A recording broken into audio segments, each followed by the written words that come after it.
BCCI को असल में चलाता कौन है? बीसीसीआई वो संस्था है जो भारत और काफी हद तक दुनिया की क्रिकेट को कंट्रोल करता है। बीसीसीआई अक्सर चर्चा में रहती है, लेकिन आजकल इसके चर्चा में रहने की वजह कुछ और है। बीसीसीआई ने हाल ही में अपने प्रेसिडेंट सौरव गांगुली को किनारे लगाया है, ऐसा दादा के फैन का दावा है।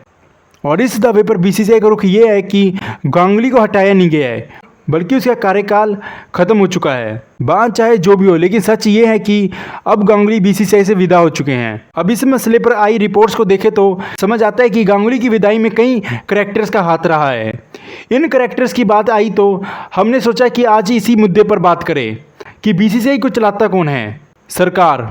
विपक्षी दलों की माने तो बीसीसीआई को केंद्र सरकार चलाती है। अपने इस दावे के पक्ष में कई दलीलें भी देते हैं। इन दलीलों में वो लोग क्या कहते हैं वो तो आपको पता ही है। और इतिहास को देखें तो कई बार लगेगा कि बीसीसीआई पर सरकार का प्रभाव है, या फिर सरकार से जुड़े लोग सीधे तौर पर यहाँ पर बैठे हुए हैं। और ये बात सच भी है, लेकिन पूरा सच ये है कि बीसीसीआई की बात आते ही राजनीतिक दुश्मनी किनारे हो जाती है।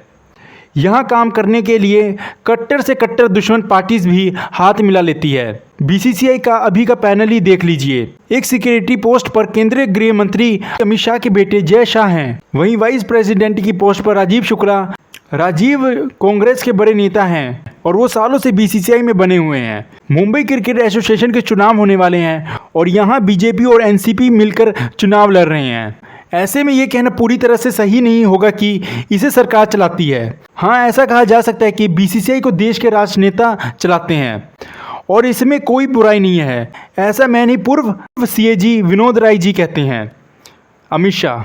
ऐसे आरोप लगाने वाले देश में बहुत हैं। ऐसे लोग में मशहूर इतिहासकार रामचंद्र गुहा का नाम भी शामिल है। गुहा ने मीडिया से बात करते हुए कहा था कि इंडियन क्रिकेट को अमित शाह और एन श्रीनिवासन मिलकर चला रहे हैं। स्टेट एसोसिएशन किसी पॉलिटिशियन की बेटी या बेटा चलाता है। बात बेटा बेटी पर आई तो ये बात भी जान लेना जरूरी है कि ऐसा सही में चल रहा है। तमाम स्टेट एसोसिएशन में किसी ना किसी दमदार व्यक्ति का बेटा या बेटी बैठे हुए हैं। और मज़े की बात यह है कि ये बेटा बेटी हर पार्टी के हैं। ऐसा नहीं है कि कोई विशेष के बेटा बेटियां ही देश या स्टेट का क्रिकेट चला रहे हैं। इस समाज में सभी लोग साथ बैठे हैं, एकदम रोमन समाज के अंदाज में। लेकिन अब जब अमित शाह के पुत्र जय शाह बीसीसीआई के सेक्रेटरी बने हैं और अमित शाह खुद गृह मंत्री, ऐसे में ये कहना थोड़ा आसान हो गया कि वही देश की क्रिकेट को चला रहे हैं। पर इस बात को साबित करना आसान नहीं होगा, क्योंकि बीसीसीआई का पूरा सिस्टम डेमोक्रेटिक है और वहाँ लगभग हर फैसला डेमोक्रेटिक ढंग से लिया जाता है। एन श्रीनिवासन। नाम सुनकर घंटी बजी तो सही बजी। ये वही एन श्रीनिवासन है जिन्हें बहुत मुश्किल से खींच खांच के बीसीसीआई से निकाला गया था। एक दौर में श्रीनिवासन बहुत ताकतवर थे और भारतीय क्रिकेट उनके इशारों पर नाचता था। श्रीनिवासन ने बहुत से क्रिकेटर्स का भविष्य बनाया और कई लोग उनके सहारे कहां से कहां पहुंच गए। जैसा जिंदगी में होता है कि एक ना एक दिन सबका डाउनफॉल आता है, वैसे ही श्रीनिवासन का भी डाउनफॉल आया। मुश्किल से ही सही, पर उन्हें बीसीसीआई से निकाल दिया गया। अब सवाल ये उठता है कि क्या श्रीनिवासन को पूरी तरह से बीसीसीआई से निकाल दिया गया था? इसका आंसर है नहीं। तभी तो रिपोर्ट्स का दावा है कि गांगुली का पत्ता साफ करने में श्रीनिवासन का बड़ा रोल था और 2020 में श्रीनिवासन गांगुली का पत्ता साफ करने वाले थे, पर उस वक्त रेस आईसीसी प्रेसिडेंट चेयर की थी।